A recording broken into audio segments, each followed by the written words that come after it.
What is going on, tribe, and welcome back to another Galaxy of Heroes video with me, your boy Scribe.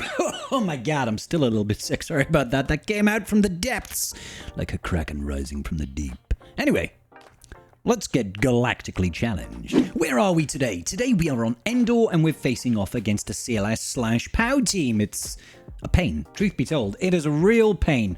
What we need to do here is we need to win with Mandalorians, and that's very, very difficult if you don't have some of the high-end meta Mandalorian teams. It's not like it's a widely accessible faction overall. Modifiers and feats then. First of all, we need to complete the battle.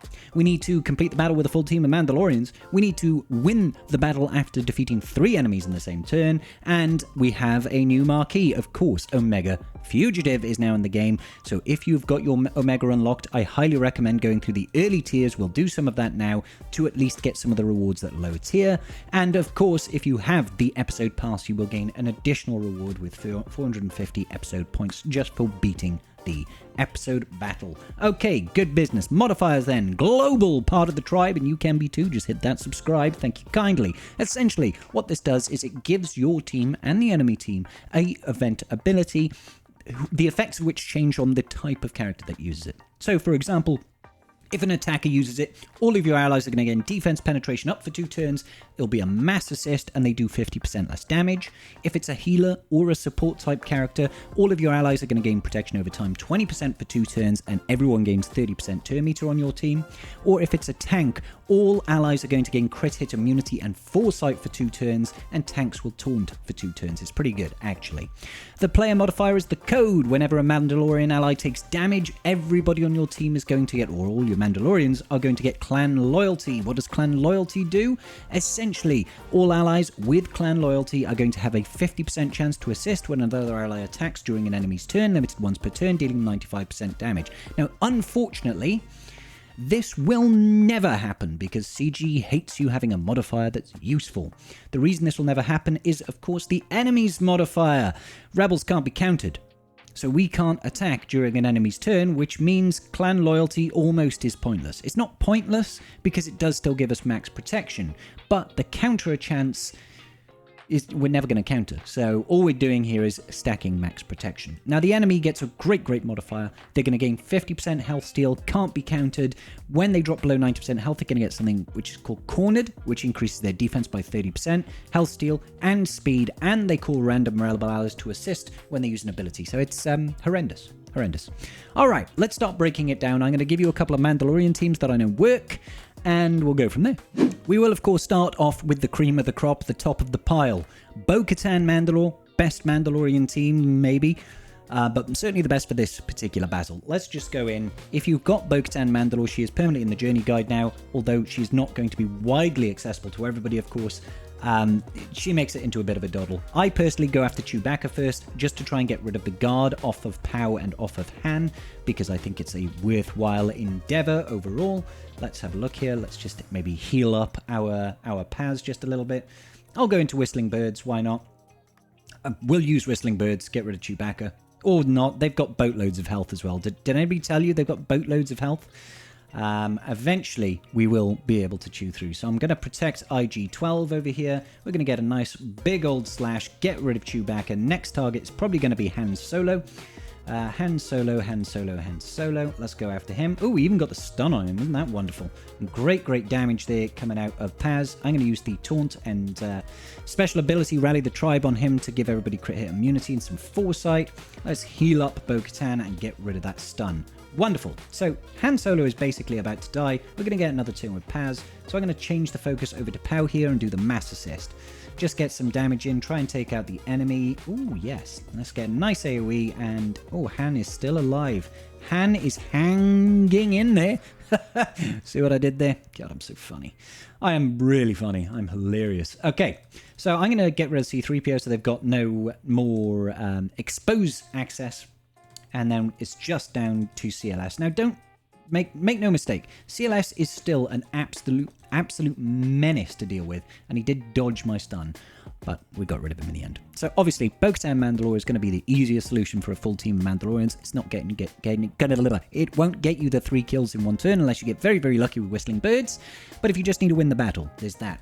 If you don't have Bo-Katan Mandalore, things get a little bit more difficult. We'll go Mandalorian, and we'll need to have a full dark side Mandalorian team. Maul, Gar Saxon, Jango Fett, Canderous, and Imperial Super Commando. Mostly we're relying on the synergy between Gar and ISC and Maul. Namely, I believe it's this upper hand. When Imperial Super Commando or Gar Saxon attack out of turn, the other one attacks out of turn, and when we've got full dark side Mandalorian, we're going to be attacking out of turn, deal additional true damage and recover 10% health and protection. This only applies if it's full dark side Mandos or Empire, okay? So because it's dark side, that's how we make this work. It's still going to be very, very tricky. You do have to try and survive the opening barrage, and that's where things get a little bit hairy. So what we can do at the start is we can use this mass assist, which is going to call everybody to assist, obviously, but that's going to help call in these two, and they're going to start just pumping out damage, which is great. So let's see how this goes. We'll go boop, do. Bye, Chewie. Isn't that wonderful? The answer is yes, that's wonderful. We'll do the AoE here from Canderous, just getting a little bit cheeky, and now we've got 4 stacks of this mass call to assist here, and I think it is worthwhile for us to focus down on CLS. So let's just do that, focus him down, look at all that assist damage, focus him down, focus him down, focus him down. CLS is gone, and Han Solo's gone, and Power's gone. So that team is also phenomenal, but granted, again, if it's not really accessible to people, because who would really invest that much in Gar and ISC? Who's going to have access to Maul? If you don't have those teams available, you're going to have to go with a BAM lead team, and you're going to have to drop it down. I imagine maybe at tier 8 with a little bit of finagling. I actually don't think BAM lead is the best. I actually think Jango lead is better. Having in something like Jango with BAM, not Gar Saxon, he's kind of pointless. Canderous Ordo, very useful. I would even say Armor is useful, and Bo-Katan Kryze. I would say this is probably your best bet, but take it in a lower tier because the enemy damage output is quite frankly phenomenal. So they're going to open up.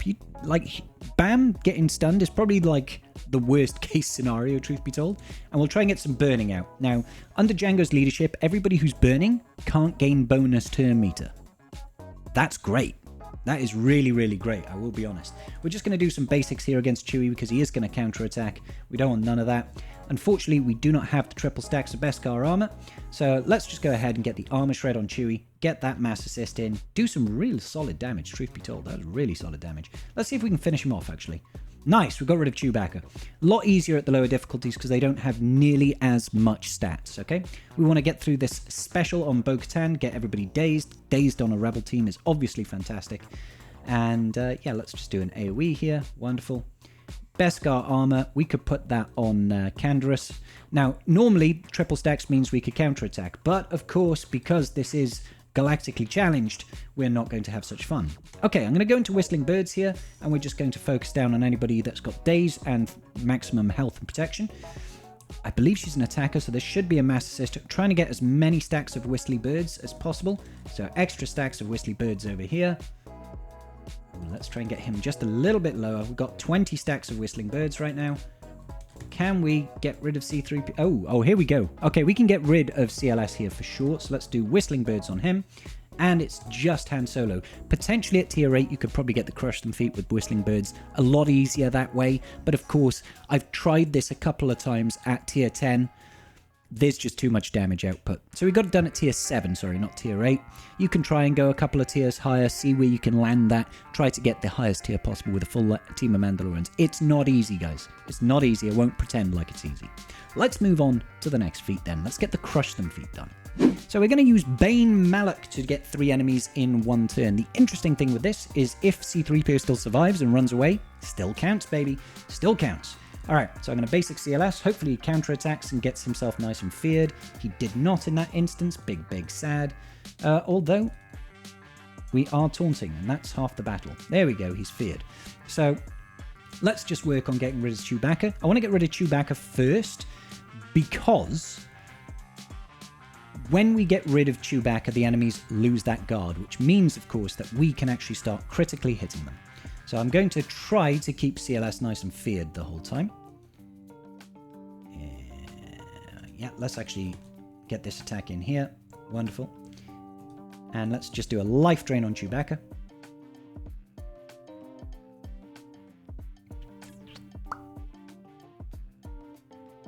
I don't actually want to do an AoE just yet.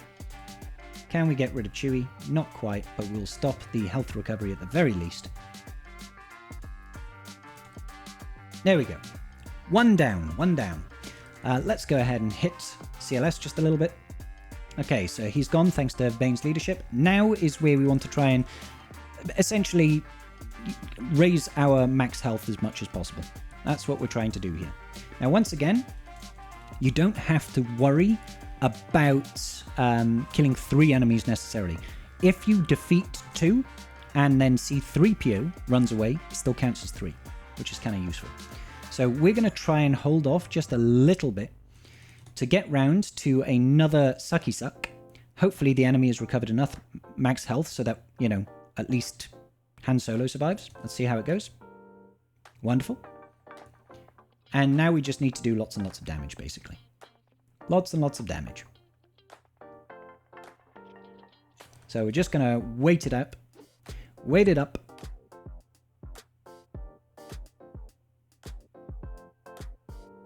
Yeah, it's just basic over here. And we'll just basic once again. Bane is super, super tanky. He is a very good unit, a very wonderful unit. And I want Han Solo to recover as much as possible before we go ahead and do this extra drain.